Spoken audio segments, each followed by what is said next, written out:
Profit Over Paychecks. Build Real Wealth Beyond Your Salary. Written by Ronnie Rowland. Published by Growth Literacy Lounge. Your paycheck is lying to you. There's a silent scam playing out in plain sight, and most people are too busy working to notice it. It goes like this: go to school, get a job, climb the ladder, earn more money. And when that paycheck grows, so should your life, right? Wrong. Because while the world celebrates six-figure salaries, real wealth is being built somewhere else, quietly, strategically, and exponentially. It's not being earned. It's being owned. The truth? Your paycheck is not proof of progress. It's just a more comfortable version of the same trap. The hours may pay more, but they're still traded. The ceiling may be higher, but it's still there. As entrepreneur Naval Ravikant put it, you're not going to get rich renting out your time. You must own equity, a piece of a business, to gain your financial freedom. That's what this book is about. It's not anti-job. It's pro-ownership. It's about shifting your mindset from income to impact, from time for money to money that multiplies. Whether you're making $40 thousands or $400 thousands, the game is the same. Move from consumer to creator, from laborer to leveraged, from earning to owning. This book is a guide for people who are ready to stop running the race and start building the track. Because profits don't just add, they compound. And once you understand how that works, you'll never look at a paycheck the same way again. Let's flip the script. Chapter 1: The Illusion of Security. He worked 12-hour days, dressed sharp, drove a leased luxury car, and wore a watch that gleamed under boardroom lights. From the outside, he had made it. But behind the tailored suit was a man one paycheck away from panic. This is more common than most realize. The illusion of security is powerful. It whispers that a steady paycheck equals a stable life. That promotions mean progress. That benefits, titles, and bonuses are signs of wealth. But it's all packaging. And packaging can be deceiving. Here's the uncomfortable truth: most people don't own their income, their employer does. Their lifestyle is funded by a direct deposit that disappears just as quickly as it arrives. Raise the salary, raise the spending. Bigger paycheck, bigger bills. The pattern doesn't change. It just scales. The root of the trap is this: the system trains people to be income earners, not wealth builders. School teaches compliance, not ownership. Jobs reward presence, not leverage. And society applauds consumption, not creation. The result? Millions of hard-working people sprinting on a treadmill, mistaking motion for progress. But wealth isn't created by effort alone. It's created by direction, and direction requires a new definition of security. True security comes from control, not dependence. From assets that generate cash flow, not titles that expire with a layoff. From skills that create options, not resumes that beg for them. Wealthy individuals see this clearly. They understand that income is a tool, not the goal. They take a portion of what they earn and plant it in investments, ventures, assets that grow while they sleep. They don't chase the next raise, they build the next return. A single share of stock doesn't ask for overtime. A rental property doesn't take sick days. A digital product doesn't care if the market shifts. These assets work regardless of your hours. And over time, they replace the need to trade time altogether. The first step is awareness. Seeing the paycheck for what it is, a useful but incomplete piece of the puzzle. It can feed you, but it won't free you. It can fund your bills, but it won't build your legacy. That requires a shift in thinking. From consumer to investor. From employee to owner. From comfort to clarity. This doesn't mean quitting your job tomorrow or shaming the path you've taken. It means elevating it. Using your income as fuel for something bigger than survival. Choosing to step off the treadmill and build a track of your own. Security, real security, isn't in a company's promise. It's in your ability to produce value beyond your presence. To create income that doesn't need your clock in. To build streams that don't dry up when roles are restructured. That's the shift. That's the invitation. Because at some point, you'll want more than a paycheck. You'll want freedom. And freedom doesn't come from working harder. It comes from owning smarter. Let this be the beginning of that shift. Not a leap, a pivot. From illusion to intention. From earning to building. From paycheck to profit. Your job is not the problem.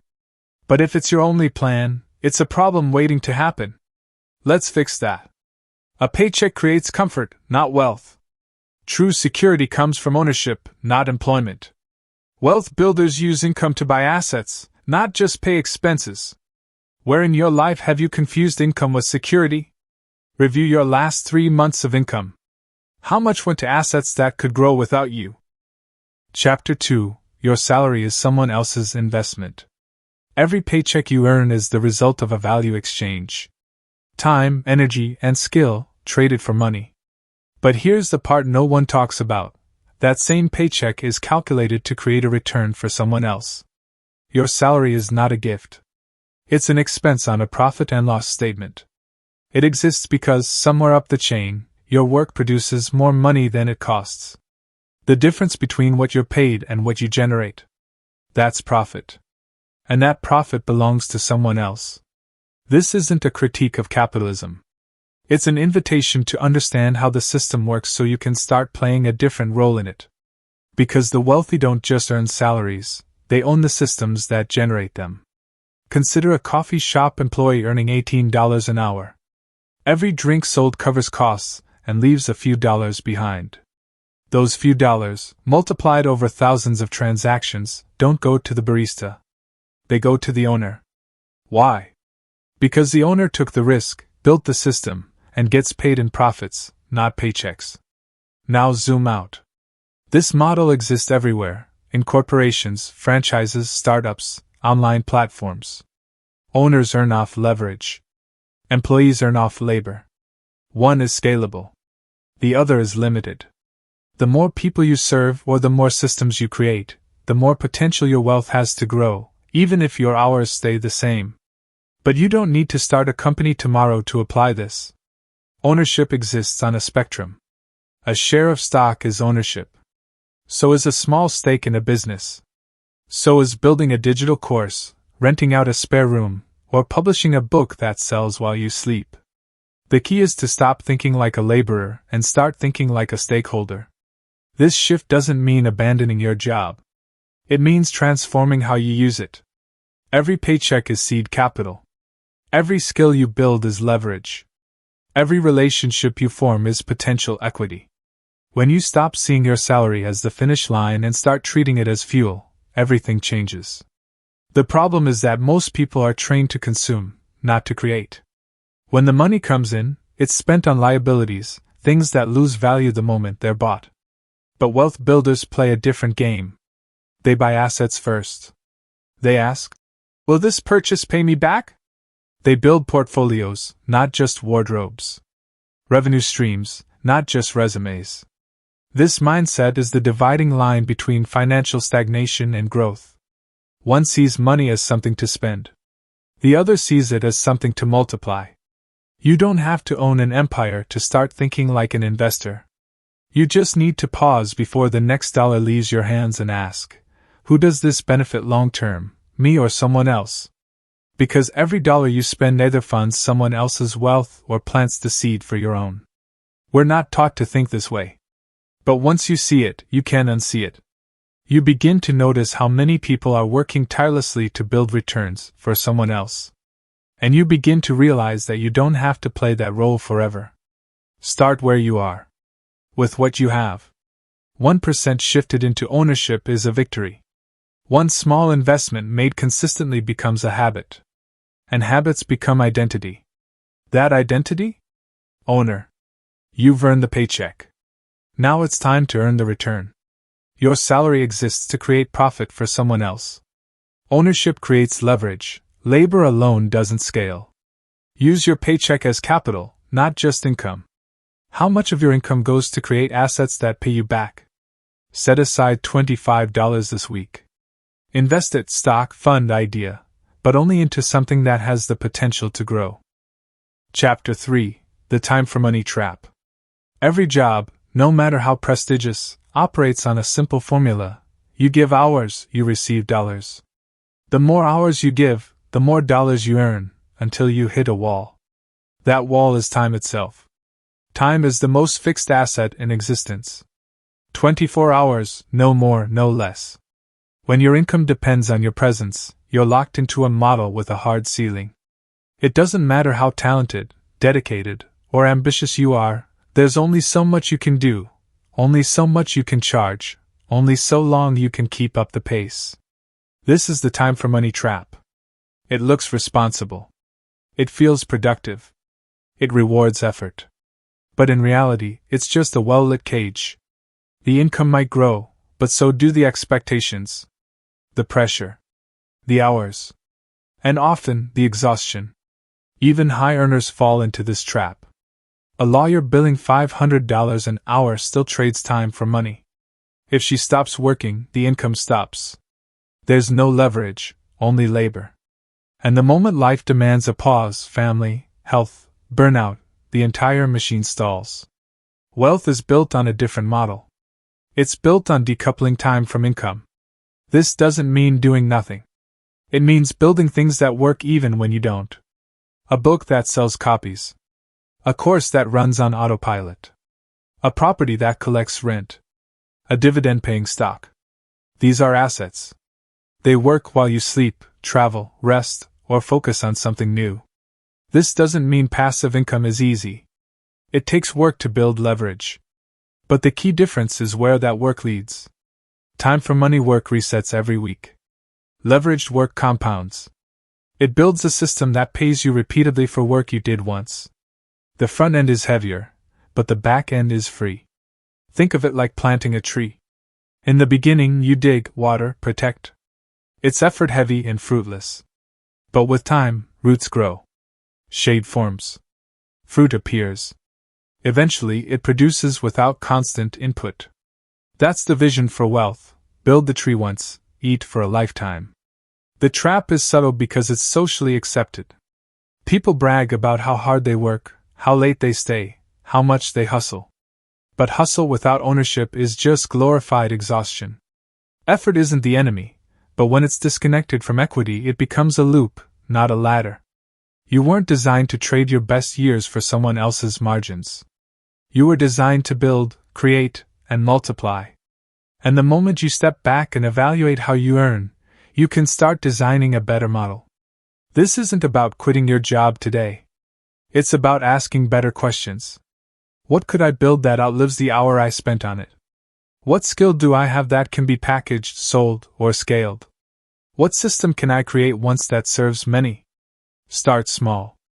Create one thing that doesn't rely on your daily attention. Sell one product. Write one piece of content. Invest in one income-generating asset. It doesn't have to be flashy. It just has to work. Because freedom doesn't come from more hours. It comes from smarter systems. And when your income breaks free from your time, you break free from the trap. Time for money income has a ceiling, it resets daily. Wealth is built by decoupling time from income through leverage. Assets work even when you don't, labor doesn't scale, systems do. Where in your life are you still trading time for money with no lasting return? Brainstorm one skill or service you offer that could be turned into a product or automated asset. Start planning how to build it. Chapter 4: Ownership is the new job security. Job security once meant a pension, a gold watch, and a steady career path. Those days are gone. In today's economy, companies pivot fast, industries vanish overnight, and roles are restructured at the speed of a quarterly report. What used to feel stable now feels shaky, and what was once a straight path is now a moving target. But one truth remains: ownership creates stability where employment no longer can. Owning something, be it a skill, a brand, a piece of a company, or a revenue-producing asset, gives you control that no title ever will. Titles can be revoked. Roles can be dissolved. But ownership persists. It works through layoffs, economic downturns, and market disruptions. It doesn't wait for approval. It doesn't depend on a boss. It earns while others react. When people say they want job security, what they're really asking for is predictability. They want to know that next month's rent is covered, that their income won't vanish with a company merger or a bad manager's whim. But here's the problem. Depending on one income source controlled by someone else is the opposite of secure. True security lies in diversification, specifically, diversification of income. Not just multiple jobs or side hustles, but multiple systems. A stock portfolio. A rental property. A digital product. A revenue share in a business. These aren't just income streams, they're pillars of personal sovereignty. The more sources you control, the less fragile your life becomes. If one income falters, others remain. If one stream dries up, the river keeps flowing. That's the difference between surviving and sustaining. Between reacting and responding. Ownership also brings optionality. When you own assets, you gain choices. The ability to walk away from toxic environments. The power to take creative risks. The freedom to say no. That kind of power doesn't come from a paycheck, it comes from what you build outside of it. This isn't just for entrepreneurs or the wealthy. It's for anyone willing to stop waiting for permission. Ownership is available in many forms. You can buy a few shares of a dividend-paying company. You can co-invest in a small business with a friend. You can publish an ebook, start a niche newsletter, license your designs, or monetize your expertise through an online course. Small stakes add up. What matters is not the size of the ownership, but the shift in mindset. Moving from dependence to design. From being a recipient of opportunity to a generator of it. The world won't hand you security, but it will reward those who create it. And in a landscape defined by change, the only real constant is what you own. Assets don't need permission to work for you. They don't call in sick. They don't get laid off. They don't ask for validation. They produce. Quietly. Consistently. Compounded over time. If you've ever felt stuck in a role, worried about layoffs, or unsure what the future holds, you're not alone. But you're also not powerless. You can begin building security from the ground up, your ground, your terms, your strategy. Security, in this new era, isn't about job titles. It's about ownership. Not because it's glamorous, but because it's durable. Build something that pays you, protects you, and persists without you. That's the new safety net. And it's one you control. Job titles are fragile, ownership is durable. Diversified income creates real security and options. Even small ownership stakes can shift your financial future. What do you own right now that would continue earning if your job disappeared? Research one income-generating asset, stock, fund, product, etc. you could begin building or buying this month. Chapter 5. Start where you are, not where you wish you were. A common lie keeps people stuck, that you need more money before you can start building wealth. It sounds reasonable. Wait until the next raise. Wait until the debt is gone. Wait until things are more stable. But in reality, waiting is just a disguised form of fear. It's easier to postpone action than to face the discomfort of starting small. The truth is, no one builds wealth by waiting. They build it by using what they already have, however limited, and turning it into something that grows. Wealth doesn't begin with abundance. It begins with direction. Starting small is not a weakness, it's a strategy. Every empire began with a single decision.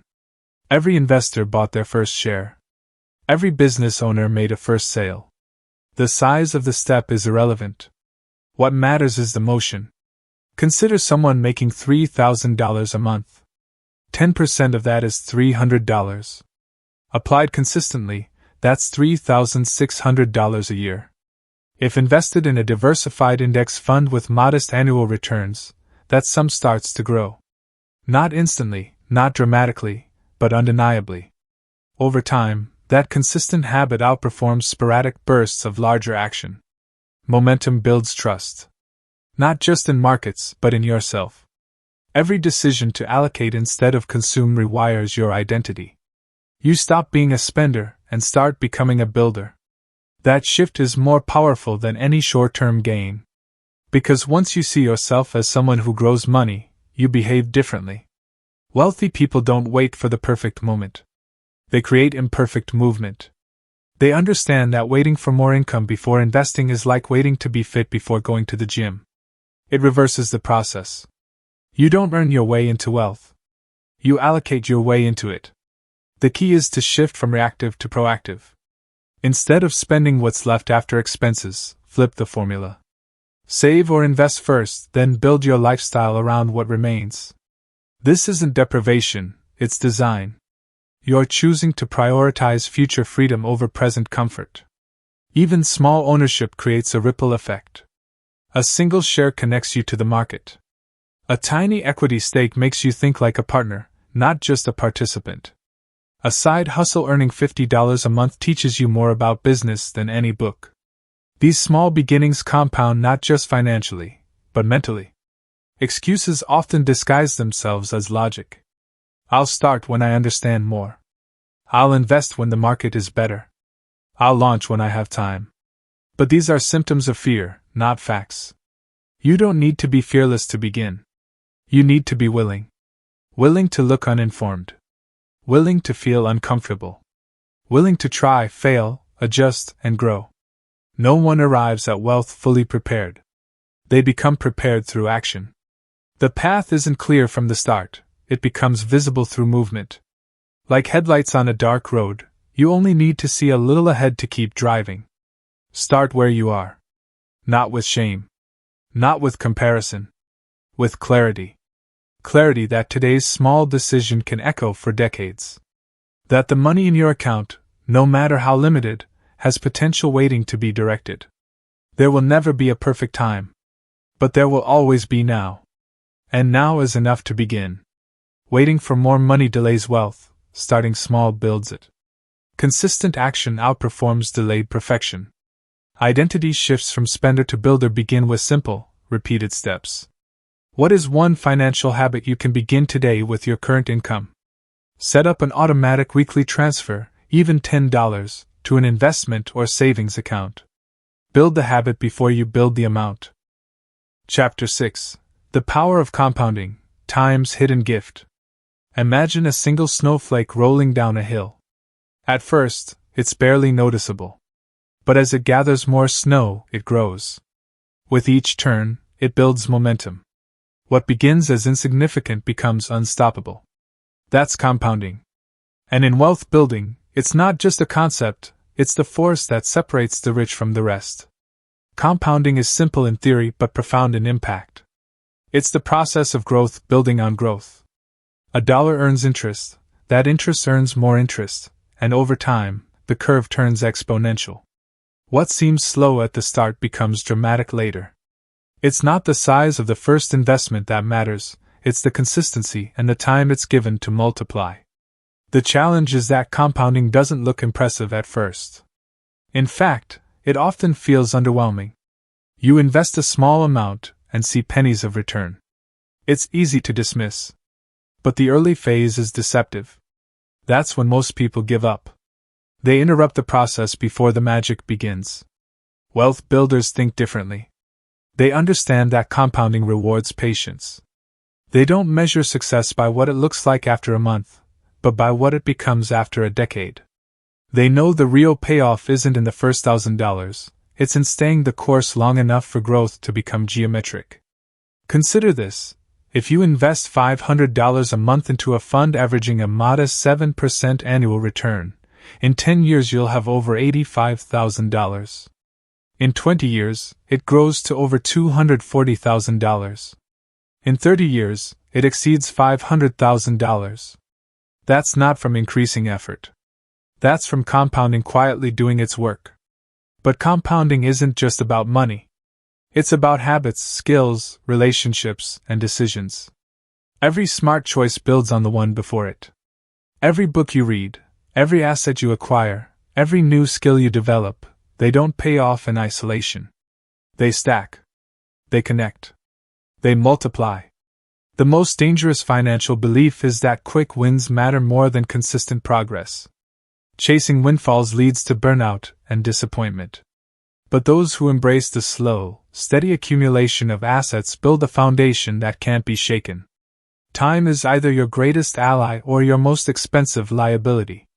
When you waste it, The cost is invisible, but real. Every year you delay starting, the price grows. But when you use time intentionally, it does the heavy lifting for you. Compounding is the reward for respecting time. This is why starting early, even with small amounts, is more powerful than starting big later. The math always favors time. And it's never too late. The best time to start was 10 years ago. The second best time is today. Wealth is less about brilliance and more about behavior. Discipline, consistency, and time beat talent, timing, and luck. You don't need perfect investments. You need patient ones. You don't need massive capital. You need repeated commitment. Those who win at wealth aren't faster. They're just more faithful to the process. They trust the math. They stay the course. They let time do what only time can do. Don't underestimate what's possible when you stop pressing for instant results and start investing in compounding returns. Money, energy, skills, they all obey the same rule. What you feed consistently grows disproportionately. Start the snowball. Keep it rolling. Let time turn your small into significant. Compounding turns small, consistent actions into exponential results. Time is a powerful asset. Starting early matters more than starting big. Wealth rewards consistency and patience over urgency and size. Where in your financial life are you interrupting compounding by chasing quick wins? Choose one habit, investment, reading, saving, and commit to it weekly for the next 12 weeks, no exceptions. Chapter 7. Your job is a tool, not an identity. It starts subtly. A title becomes a label. A role becomes a definition. Over time, the job you do becomes the person you think you are. Society reinforces it. Conversations open with, "What do you do?" Not "What are you building?" It's a quiet shift, but a costly one. When your identity fuses with your income source, losing that income feels like losing yourself. This is the danger of attaching your worth to your work. A job should serve your life, not become it. It's a tool, not a tether. It's a means to fund your freedom, not a badge of your value. But most people never question this connection. They spend decades pouring everything into a position they don't control, convinced that loyalty will produce security. Here's the problem. When your job becomes your identity, you stop building anything outside of it. Dreams get shelved. Skills go undeveloped. Ideas collect dust. You become excellent at surviving but stagnant at expanding. And when the job shifts, when the company changes, the industry evolves, or your interests move on, you're left without direction. Wealth builders see their job differently. They view it as capital, financial, relational, and experiential. It funds investments. It teaches skills. It connects them with people. But it does not define them. They work with excellence, but they do so with boundaries. They serve the role without becoming the role. This mindset shift is critical. It creates separation between who you are and what you do. That gap is where freedom begins. When your identity is rooted in vision, not vocation, you can pivot without panic. You can leave without losing yourself. You can change directions without fear of becoming directionless. Think of your job as a hammer. It can build something great, but it's not the house. You don't cling to the tool, you use it with intention. The same is true for your career. Use it to gather capital. Use it to test ideas. Use it to build the bridge to your next chapter. Even jobs you dislike can serve you if you extract value from them. Every paycheck is potential fuel. Every task is practice and discipline. Every meeting is a chance to study systems, leadership, and decision-making. You're not stuck, you're observing, collecting, and preparing. That's what separates employees from builders. Employees think in tasks. Builders think in transfer. They ask, what from this job can I transfer into an asset, a system, a skill that creates profit outside of work? That question changes everything. The truth is, most jobs were never designed to make you wealthy. They were designed to make you useful. And while usefulness has value, it's not the same as freedom. Freedom comes when you stop outsourcing your identity and start reclaiming authorship over your financial future. You are not your position. You are not your paycheck. You are not your LinkedIn headline. You are a builder, a strategist, a creator. And your job, no matter how humble or high-powered, is simply one of many tools in your belt. Use it. Don't worship it. Leverage it. Don't live for it. It's here to serve your goals, not replace them. The moment you untangle your self-worth from your salary is the moment you gain the clarity to build something better. And that clarity? It's the beginning of wealth. Your job is a resource, not your identity. Wealth is built when you use your role to fuel outside growth. Identity rooted in vision, not vocation, creates freedom. Have you allowed your job title to shape your identity more than your actual goals? Write down 3 ways your current job can help fund, teach, or support an asset you want to build. Chapter 8: The Ownership Ladder, From Side Hustle to Scalable Wealth. Wealth isn't a lightning strike. It's a staircase. Each step up the ladder of ownership builds on the one before it. Yet most people never start climbing. They look at the top, the entrepreneurs, investors, asset holders, and assume that kind of wealth is out of reach. But every owner began as a starter. The difference is they took the first step. The ownership ladder begins with a mindset shift, from earning to building. From asking, "How can I make more money?" to, "How can I create something that earns for me?" That one question reframes everything. It moves you from short-term hustle to long-term equity. The first rung is simple: controlled income. This includes freelancing, service-based work, or selling a skill directly. You're still trading time, but now you control the terms. You choose the projects, set the rates, and build relationships that belong to you. This stage teaches pricing, positioning, and the power of owning your output. Next is productized income. Instead of selling time, you sell a solution. A course. A template. A guide. A subscription. Something people can buy without you being present. You do the work once, then let systems deliver the value. This is where leverage begins. Your time detaches from your income. Then comes ownership of assets that scale. Equity in a business. Income-producing real estate. Stocks with dividends. Licensing intellectual property. These aren't just sources of income, they're multipliers. They grow while you sleep, appreciate over time, and produce returns that increase with volume, not hours. At the top of the ladder is capital deployment. This is when your money works harder than you do. You fund ideas. You invest in others. You play the role of investor, not just operator. At this level, wealth isn't just earned or owned, it's directed. Climbing the ownership ladder doesn't require a perfect plan. It requires progression. You don't skip steps. You graduate through them. You learn to manage risk, handle failure, optimize systems, and scale wins. Each step builds confidence and capital for the next. The danger is staying too long on the bottom rung. Too many stay stuck in the service phase, thinking that working for themselves is the end goal. But owning your time isn't the same as owning a system. Self-employment without scale is still a job with limits. The goal is not to hustle forever. The goal is to graduate into freedom. This ladder is for anyone, regardless of background, education, or current income. What matters is intention. Are you building something that can eventually run without you? Are you reinvesting profits to produce more profits? Are you creating assets, or only activity? Every step you take on this ladder shifts your identity. You become more than a worker. You become a builder. You stop chasing income and start designing outcomes. You think in systems, not shifts. In value, not just effort. It's not about chasing status. It's about creating sustainability. True wealth isn't loud. It's quiet.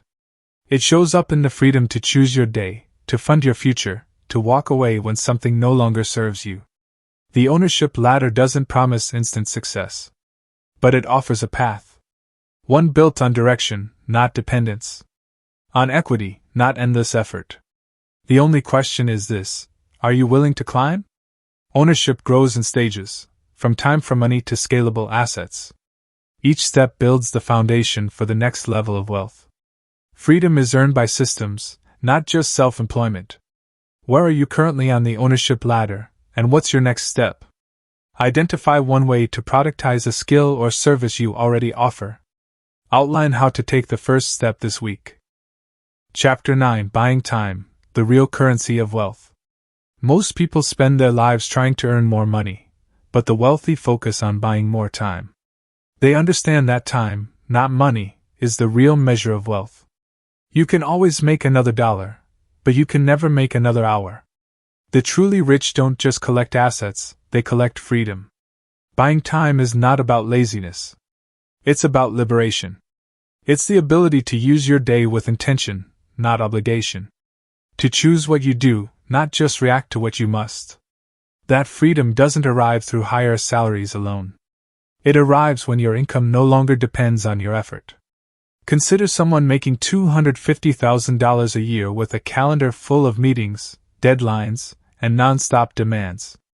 Then picture someone making $80,000 a year in passive income, free to travel, think, create, and rest. Who's wealthier? The answer depends on who owns their time. Because time is the only asset that, once spent, never returns. Wealth builders think this way. Every financial decision is filtered through a deeper question. Does this help me buy back time? When they invest, they're not just looking for returns, they're looking for freedom. A return that reduces future dependency. An asset that earns so they don't always have to. This mindset shapes everything. It changes how they view expenses. They'll pay more for services that free their schedule. They'll outsource tasks that drain energy. They don't see it as waste, they see it as a trade, money for time, the most valuable upgrade available. It also affects how they approach work. Instead of just pursuing raises or promotions, they pursue projects that scale. Instead of managing tasks, they build teams. Instead of hoarding control, they create systems that operate without them. Not because they want to avoid work, but because they want to own their work. The goal isn't to escape responsibility, it's to choose it. To replace reactive living with intentional design. When time is yours, creativity flows. Health improves. Relationships deepen. The world opens. Money is a tool that unlocks those outcomes, not the end, but the means. That's why building wealth without buying time is a hollow victory. There are plenty of high earners trapped in golden cages. They can afford luxury but not peace. They live in big homes but have no hours to enjoy them. Their bank accounts grow, but their schedules shrink. That's not wealth, it's overpaid captivity. The moment you shift from earning for lifestyle to earning for time, your strategy changes. You don't just ask, "What's the return?" You ask, "What's the freedom?" You stop chasing upgrades that impress others and start investing in choices that improve your life. This shift requires discipline. It means turning down short-term wins that steal long-term freedom. It means building systems before you see results. It means doing the hard work now to buy easy time later. But the payoff is immeasurable. Imagine waking up without an alarm, working on what matters most, and never feeling trapped by a calendar again. That's the vision. That's the dividend of ownership. Not just dollars, but days. Money pays the bills. Wealth buys the moments that matter. That's the goal. Don't just work to earn. Work to reclaim. Reclaim the hours, the choices, the calm. Because in the end, the richest person isn't the one with the most money. It's the one with the most time they control. True wealth is measured in time, not money. Ownership enables freedom, not just income.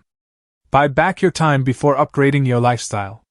What's one recurring task or commitment you would eliminate if you could afford to buy back that time? Delegate or eliminate one non-essential task this week to reclaim an hour for focused, intentional use. Chapter 10: From Consumer to Creator, Shift the Flow of Money. Most people live on the receiving end of money's movement. They earn it, they spend it, and it flows through their hands as quickly as it came. They are consumers, plugged into a system where their role is to keep buying, keep upgrading, keep fueling someone else's profit. But wealth begins the moment you reverse that flow and become a creator. Being a creator isn't just about making content or art. It's about producing something that others find valuable enough to pay for. It could be knowledge packaged into a course, a product that solves a problem, a service that delivers outcomes, or a tool that saves time. Creation is leverage. It transforms your effort into equity.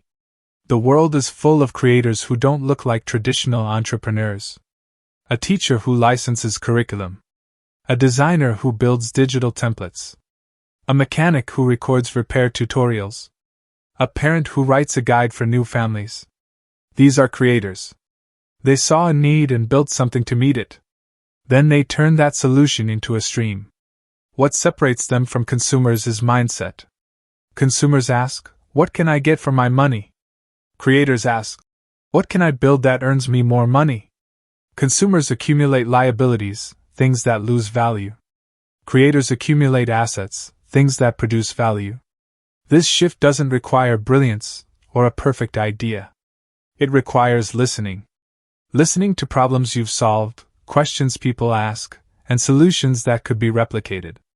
Then it requires action, packaging that solution into something useful and making it available. The barrier is often fear.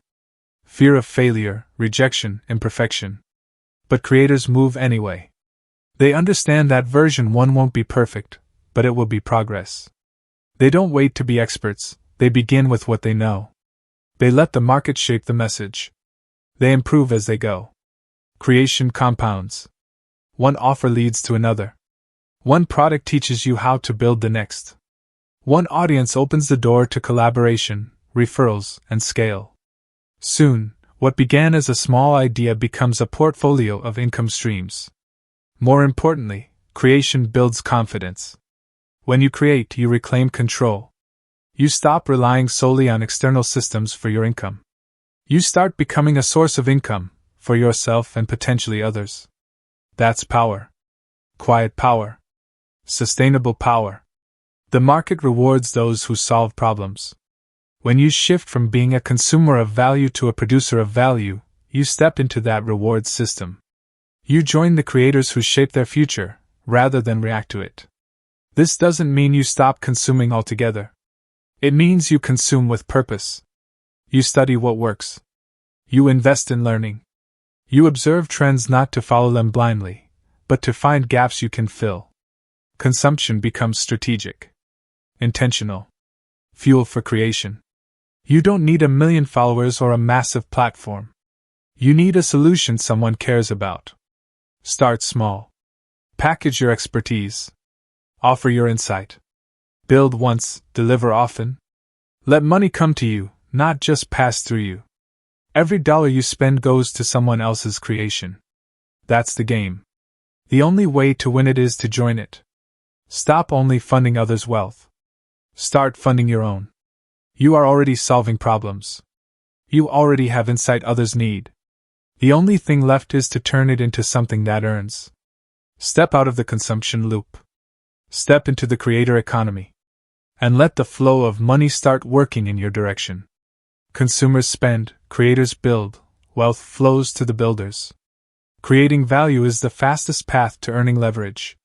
You already have what someone else needs, package and offer it. What problem have you solved that others constantly ask you about? Outline one idea, product, or service you could create in the next 30 days, no matter how small. Chapter 11. Flip the script for good. Somewhere along the way, a story was written for you. Go to school, get a good job, earn a solid paycheck, buy nice things, retire at 65. That story became the script most people follow without question. But if you've read this far, something inside you knows that script is broken. It was never designed to create freedom. It was designed to maintain the system. Flipping the script means writing a new one. One where income doesn't define you. One where your job funds your vision, not replaces it. One where ownership, leverage, and freedom aren't dreams, they're direction. The script you were handed taught you to chase money through labor. To believe security comes from being needed. To see promotions as progress and possessions as proof. But none of those things last. Jobs change. Economies shift. And things never fill the gap that purpose leaves behind. Flipping the script starts with asking better questions. Not how can I earn more? But how can I own more? Not what's my next title, but what asset am I building? It's about shifting from the surface level of success to the substance of sustainability. It requires courage. Walking a different path often does. But the alternative is stagnation. Staying in cycles of stress, hoping for raises that don't change reality. Hoping the system that was never built for wealth will someday deliver it. That's not strategy, that's surrender. You don't need permission to pivot. You don't need more credentials, more savings, or more certainty. You need clarity. The clarity that your current income, no matter its size, can become a launch pad. The clarity that ownership doesn't start with wealth, it creates it. And the clarity that small, consistent moves build bigger futures than one-time windfalls ever will. The choice isn't between salary and success. It's between dependence and direction. A paycheck is not the enemy. It's a tool. But tools are meant to build something. Use yours to construct income that lasts. Freedom that scales. Value that multiplies. You've learned by now that the wealthy don't work harder. They think differently. They prioritize assets over hours. They let money serve them, not own them. They choose patience over pressure, systems over scrambling, and leverage over labor. Now it's your turn. Not to copy someone else's model, but to create your own. To define wealth not by a number, but by the options it gives you. To wake up each day knowing your time is yours. Your income isn't held hostage. And your life is moving in the direction you chose, not the one you inherited. There's nothing glamorous about the early steps. Most of them are invisible. Quiet choices to invest instead of spend. To create instead of consume. To learn instead of scroll. But over time, those choices shape the compound story of your life. You don't need to become a millionaire overnight. You need to stop acting like a consumer of someone else's dream and start acting like the architect of your own. You've spent long enough inside the system. Now it's time to own it. Flip the script. For good. The default script of earn, spend, repeat was never designed to create freedom. Ownership starts now, with clarity, not capital. Flipping the script means reclaiming authorship of your financial future. What story have you been living by, and what new one are you ready to write? Write your new financial script in one sentence. I am building wealth by underscore.